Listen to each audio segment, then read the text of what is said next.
आज बहुत सारे गुब्बारे बेचे हैं। इनमें तो दवाई आ जाएगी ना? तुझसे कितनी बार कहा है कि तू बाहर मत जाया कर, पर क्यों नहीं मानती? अंतरा ने गुस्सा दिखाते हुए कहा। लेकिन माँ, तुम्हारी दवाई भी तो जरूरी है। दवाई नहीं खाओगी तो कैसे सही होगी? लेकिन मेरी बच्ची, ये जमाना बड़ा खराब है। तू लड़की है। जानती हूँ माँ, तुम अच्छी हो जाओ, फिर मैं कहीं नहीं जाऊंगी। आज बाबा हमारे साथ होते तो गोलू और मैं एक अच्छी जिंदगी जी रहे होते। मुझे और गोलू को यूं रोड पर गुब्बारे बेचने की जरूरत नहीं पड़ती। कहते कहते सलोनी की आंखों में आंसू आ गए। अंतरा जानती थी कि वह अब कुछ ही दिनों की मेहमान है, क्योंकि वह ब्लड कैंसर से जूझ रही थी। गुब्बारे बेचकर सिर्फ घर का खर्चा चल सकता है, बीमारी का खर्चा नहीं। वह लेटी हुई यही सोच रही थी और उसकी आंखों से आंसू गिर रहे थे। सलोनी 13 साल की है और गोलू 9 साल का। 7 साल से उनके पिता का कुछ अता पता नहीं है।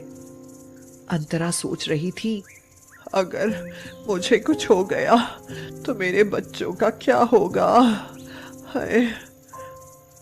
ये सोचकर अंतरा को घबराहट होने लगी और अचानक से उसकी तबीयत बहुत बिगड़ गई।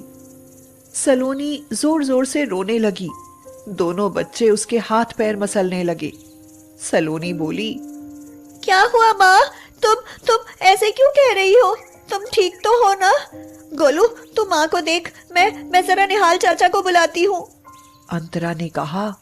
नहीं सलोनी, तू कहीं मत जा। दोनों बच्चे मेरे पास बैठो। ये कहते हुए अंतरा को तेज खांसी उठी और मुंह से खून आने लगा।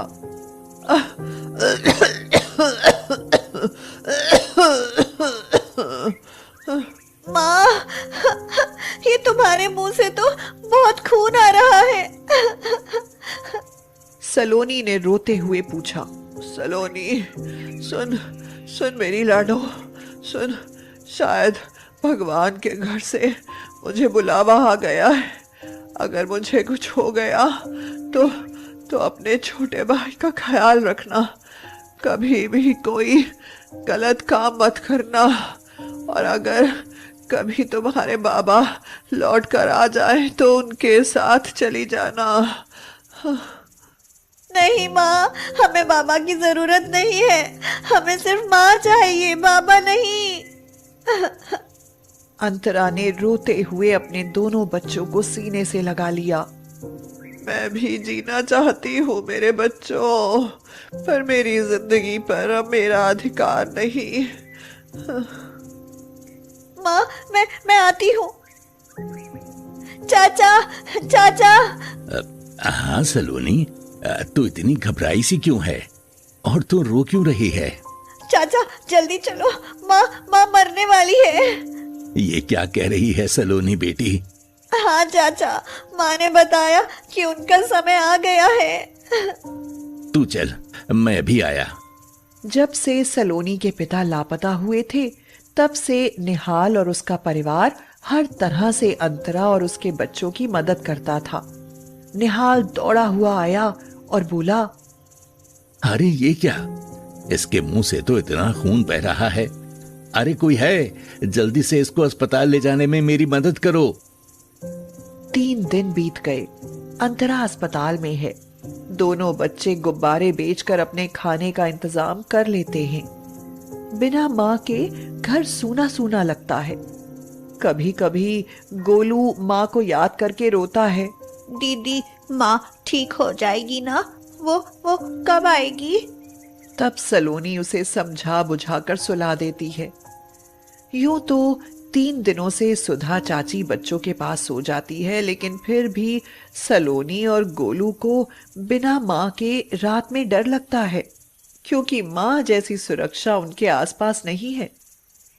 सलोनी को हालातों ने समय से पहले ही बड़ा कर दिया है। निहाल चाचा ने बताया कि अंतरा आज अस्पताल से घर आ जाएगी, तो दोनों बच्चे खुशी से नाचने लगे। दीदी, अब हमारी माँ को कुछ नहीं होगा ना? अब तो वो ठीक हो गई है। इतनी बड़ी तो अभी सलोनी भी नहीं थी कि वह अपनी माँ की बीमारी का अंदाजा लगा सकती। सलोनी बोली, हाँ गोलू, माँ ठीक हो गई है। अब हम खूब कमाएंगे और अपनी माँ का इलाज अच्छे डॉक्टर से करवाएंगे। अंतरा घर आ गई। डॉक्टर ने निहाल को चुपके से बता दिया था। देखिए, अंतरा अब कुछ ही दिन की मेहमान है, इसलिए इसका सही तरह से ख्याल रखें। कैंसर आखिरी स्टेज पर है। ये बात अंतरा ने भी छुपकर सुन ली। ये सुनकर निहाल को भी बड़ा दुख पहुंचा। अंतरा घर आकर अच्छा महसूस कर रही थी। जब तक मेरी जिंदगी है, अपने बच्चों के साथ ही रहूं।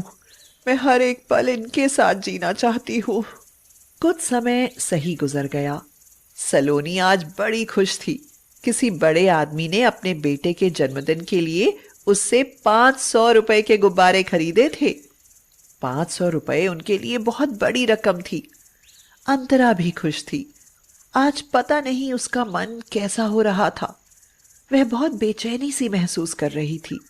उसका कमजोर शरीर, पीला पड़ा हुआ रंग अपने बच्चों की तरफ देखकर उसे एक दर्द सा उभरने लगता है।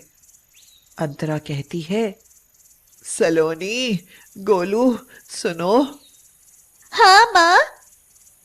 बताओ बेटा, क्या खाओगे? आज मेरा मन कर रहा है कि तुम्हें कुछ अच्छा सा बनाकर अपने हाथों से खिलाऊं। दोनों बच्चे चहक उठे। अच्छा माँ, आज ना आलू की सब्जी और पूरी बना लो, बहुत दिनों से खाए नहीं है। जब से अंतरा की तबीयत खराब थी तब से सलोनी ही खाना बना रही थी।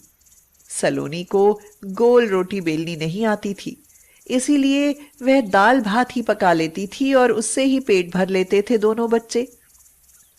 अंतरा ने आलू पूरी बनाए, दोनों को अपने हाथों से खिलाया। उसकी आंखों में वात्सल्य प्रेम था। ममता आंसू बनकर उसकी आंखों से बहने लगी। खाना खाकर जब दोनों बच्चे सो गए, अंतरा की आंखों में आज नींद नहीं थी, बल्कि उसे घबराहट हो रही थी। देर रात अंतरा को खांसी उठी और मुंह से खून आने लगा।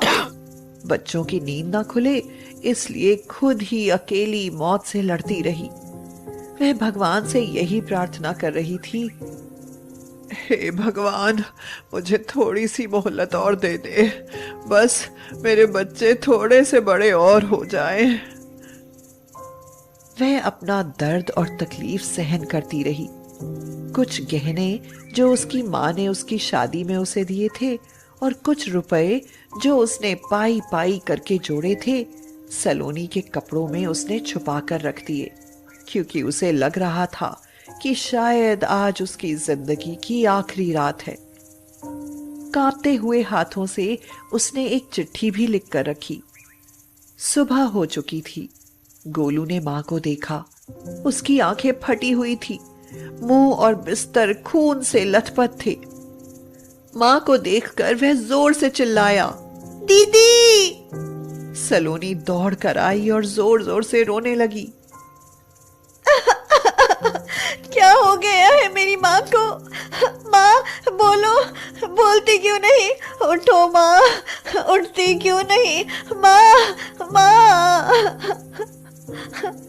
दोनों बच्चे माँ को जगाने की कोशिश करते रहे, लेकिन माँ कहाँ थी? माँ तो जा चुकी थी। दोनों बच्चे फूट फूट कर रो रहे थे। सलोनी ने अपने भाई को गले लगाया।